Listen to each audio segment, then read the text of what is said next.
All right, Ides of Tuesday. You want to take it away, Lee? Not especially, but I can do. So, why don't we? Oh, where shall we start? It's a potentially dangerous week with low volumes and thin liquidity. But that also means any interesting moves that occur can happen really quickly. But we can also get into long periods of going nowhere, and it's easy to get drawn in. So you've got to be super careful. In terms of where we are, it feels like I say this every time we do Ides, but we're kind of in the middle of the recent range. I mean, look at where we're trading, 86. Look at where we've been trading for the past few days. Yeah, so bottom of the last recent range where we broke down, let's call it 39.50. We got through that area of demand on all of the indices from when Powell spoke Wednesday or Thursday a few weeks ago. Interestingly, on that down day, look, we left UB at 37, 88 and a half. 88 and a half. Oh, he's back. Okay, how about that? So, yeah, potentially dangerous spot because I would contend we have maybe not gone low enough yet. So, time to not get drawn in. How's everything else doing relatively? YM seems to be ahead. Yeah, YM's leading, so that's interesting. RTY is close behind with ES, and NQ is lagging right now. So potentially the best opportunities trading to the upside are going to be in NQ. For me this week, I'm just going to be sticking to ES, though, I think. I don't want to be trading NQ if stuff is super thin. So we're in the middle. We potentially have lower to go, but we've held near some pretty obvious points from when Powell spoke, but it looks like we haven't gone low enough yet, so that makes things dangerous. If we look at the profile overnight, we had a poor high, traded there 3 times. If we explode that, I did the calculation a little bit earlier, the projection down from that poor high is 75. And we'll actually be going through that later this afternoon. Well, morning. And that halfway fills the gap since the overnight open. Now, everybody can see this gap. Everyone can see the poor high. So I can easily imagine there are going to be a whole bunch of shorts that get trapped as we start on our way down, pushing for the gap fill, and we probably go up. Because that's what happened, doesn't it? Yeah, everyone heads towards the really obvious things. Smart money, in quotes, piles in and screws everyone over. So, yeah, we've got a super tempting gap fill down here. Break the overnight low, maybe. Maybe we resolve the poor high. And the interesting thing is, 75 part fills the gap, but it gets us just to where we have traded there before. So it's interesting. There are reasons to aim for both ends of the range, and then we've got to see what happens once we're at the end of that range. That on its own makes some good opportunities today. But if you are late on a short, you've got to be super careful today. That's what's clear. I've got the calendar up here as well, actually. So why don't I drag it over? Standout thing on the calendar, nothing really going on this week. Other than, let's be mindful of month end. In terms of announcements, okay, bill auction, who cares? We can get a little wiggle. Pending home sales tends to give a little jostle, doesn't it, when we see that?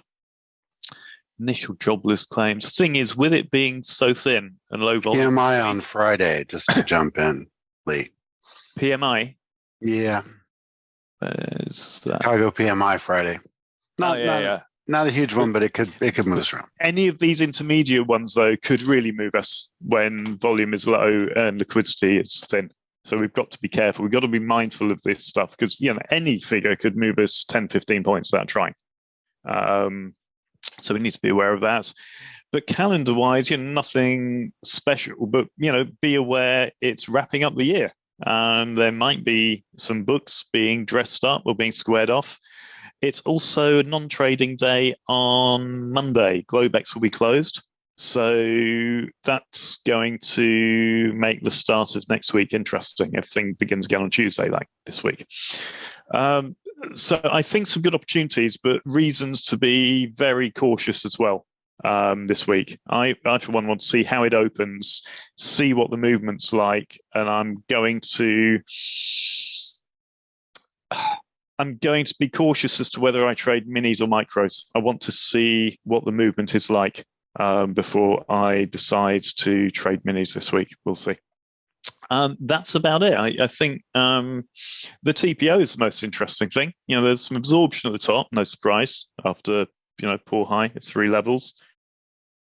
There are some 0 prints in the profile below us, but look how thin it was. That's crazy. And the spread broadened at the bottom. So I think we'll drift down there, but we've got to be careful. That's really my take. What about you, Jeff? Yeah, sorry, couldn't get to the mute. I don't have anything to add. We did not have a hedge fund call this week, so there's nothing on that front. I've been trading overnight, and the volume is really low, 120,000 contracts. It's really thin, like you said. There's some good scalping opportunities, but yeah, it's definitely worthy of being careful. And once momentum gets going, though, you can catch some pretty good rides if you're, just mindful of, where you can be wrong. That's important. Yeah. So that's my 2 cents. It could be a good environment today and this week for taking 1 or 2 ticks on minis, just being super tight, in, out, done. I'm hesitant to play minis. I'm still playing big blocks of micros, but there's been last night there were some pretty good sweeps, and that always concerns me with any amount of micros at all or minis at all. So anyway, that's my 2 cents. Yeah. Calendar thoughts this week. I'm doing a couple of classes later today, which wraps up the monthly schedule for my classes. You're doing scalping with Jigsaw tomorrow, Jeff. We've got the dojo tomorrow. No, it's not scalping with Jigsaw. It's the open 5 through the first hour, which is a little bit different. Just like a sweep down there. Yeah, we just got swept down, exactly. Yeah, we have dojo, and then Friday we'll be doing the Friday close, last Friday close of the year. That could be really good or totally dead. That should be interesting. Yep, exactly. But I think that's about it. Anything to add, JBC? Nope, nothing else from me. We've got the events that you described on the calendar this week, and obviously New Year's coming up. So for anybody that we don't talk to until then, have a happy New Year and all that. For people that haven't seen it or read it, worth mentioning this Apex sale. I'm mind-blowingly good sale from Apex. 90% for first month. I think it runs until the 7th, I think. If you qualify and you can get a payout by the end of Feb, so if you can request it by the end of Jan, that's right. If it's payout requested by the 5th, they're giving a 20% payout bonus. Not clear if that's a bonus or if you can have 20% more than you're entitled to out of what you've generated, but 90% discount and one-time funded fee. I think that's really good, and up to 20 accounts. So if you're looking at maybe loading up or even going YOLO, I think this is a really good deal. That is an excellent point. And with that one-time funded fee, then... And you get a Santa Claus rally after Christmas, yes. The December effect, the small cap rally that we usually get, besides the Santa Claus rally, typically occurs this week if we're going to get it. So yeah, that's still a possibility, yes. Santa just late to the party. In terms of it going up or down, who cares? I was very happy seeing Santa Claus dump, quite frankly. A move is a move. I don't care which way it goes. We just want movement. There you go. Cool. All right. Anything else, or shall we all get ready for the open? Well, see you guys in the trade. Yes, indeed. And Lee's classes later this morning for those who are going to be on those. I think it was 11:30 Eastern, something like that. Yes, 11:30 for the first one, 12:30 for the second one. Cool. We will catch you then. Bye for now. All right. Have a good one, all.